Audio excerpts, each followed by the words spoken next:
Sometimes I've given passwords to people and they see a password that looks like this. And they're like, holy crap, that thing is so long. Why does it have to be that long?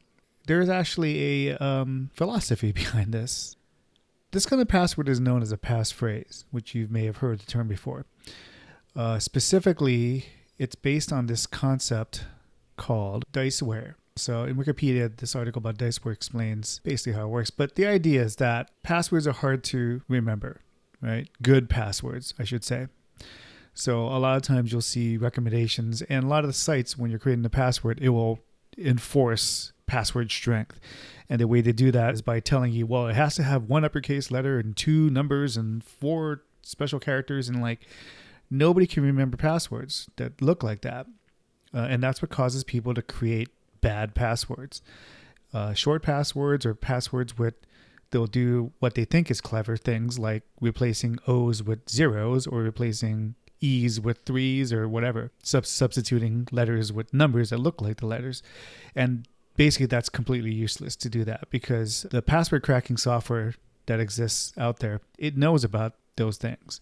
So if it'll basically use a dictionary of words, and if it gets a password file, it'll just, using GPU power, it will try millions of passwords a second. And it automatically does these permutations. So if somebody uses password called Troubadour, whatever, it's going to try TROUBADOR, but it will also do permutations like TR0UB4.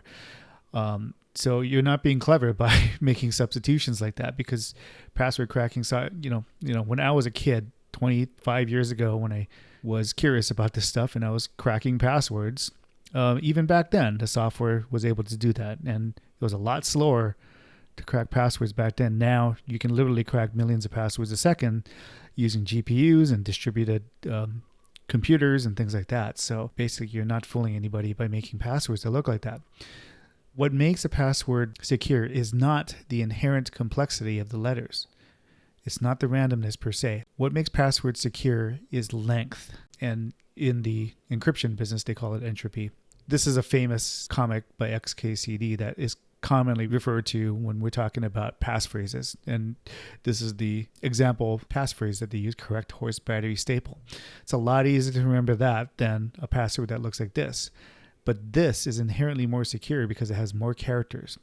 I will say, from a pedantic standpoint, this is actually, in 2021, now this is considered a bad password because the computers now can actually brute force this pretty quickly, because with 4 words, you can actually figure this out in a week or so, or maybe less. So what's recommended is you create passphrases with up 7 or 8 random words.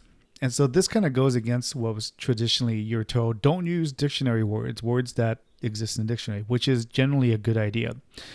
But in the context of how passwords are mathematically secure, like I said, it's about length. So even though these words do appear in the dictionary, if you put more of them randomly together, and this is why it's called diceware.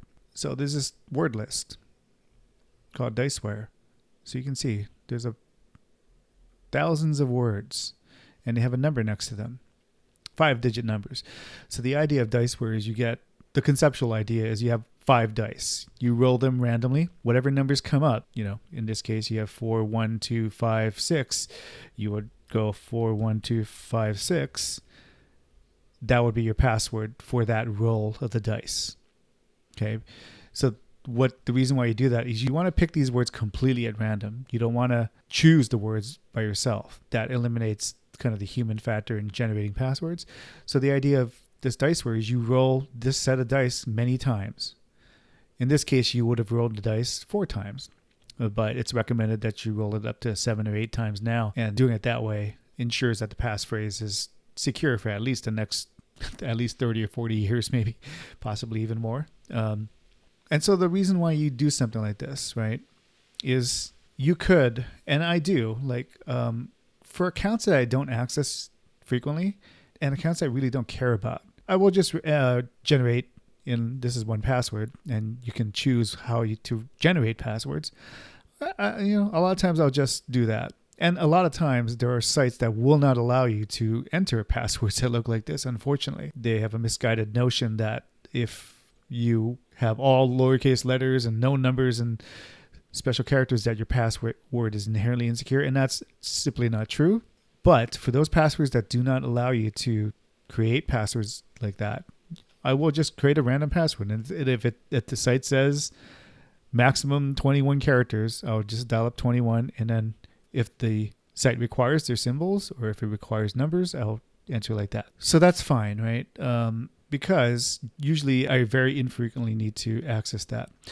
One of the advantages to having a password that looks like this, a diceware passphrase, is that it's not only for security reasons, it's also for convenience sake. Let's say I needed to log into example.com on this computer that doesn't have my password manager on it. This could be a public computer. This could be a work computer where you don't want to have your personal 1Password account logged in on. So if you had a password that looked like this, obviously I could load up my 1Password app on my phone, find example.com, and then look at the password I have on my phone and then manually type it in on the computer.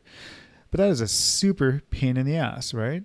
Because it's completely random and you're bound to make a mistake typing it in. So the reason why, if a site allows you to create passphrases like this, right? And I'll just pick one that's easy to, that way I can look at this phrase on my phone. And because these are real words, it's a lot easier to remember. Troop, flog, clause, furl, rep. It's a lot easier to remember that. In a way, you can use your brain as the clipboard between your phone and the computer. It's kind of like an air gap transfer method. It's a lot easier to remember a passphrase like this than some random string of numbers, and you're likely to type it in correctly. So if you want a secure password, you should be creating a password that looks like this, just from a mathematical standpoint. But you also get the side benefit of it being easy to type in without having your password manager on whatever device you need to use it on. So like if this was like an access point for a Wi-Fi access point, right? You can't install anything on that. It's not a computer, right? But it will ask you for the password. This is a lot easier to remember and just type it in because they're real words. So that is the logic behind creating passwords like this. Some sites will allow you to create passphrases like this, but they'll still require the passphrase or password to have at least one number and then a symbol, right? So the great thing about 1Password is that it'll make a recommendation or it'll make a random passphrase, but then you can go ahead and edit it to the requirements of the site. And I like to use spaces as the separator because it's a lot easier to type that in, especially on like a mobile device. You don't have to, the space bar is always available on an iPhone. So you don't have to open a submenu just to get a hyphen, because if you use hyphen, then on the iPhone, you got to actually tap the little ABC key to get to the hyphen, and it just becomes annoying, right? So spaces are really good because it doesn't mathematically, it's no different, right? It doesn't matter what you choose here. So that's why I recommend spaces for separators. And again, some sites they'll say you can't use spaces. Okay, fine. Then use whatever makes the site happy. Anyway, so that's an explanation of why passphrases are good. Again, it's based on length of password. So if a site allows you to make a really long password, this is the way to do it.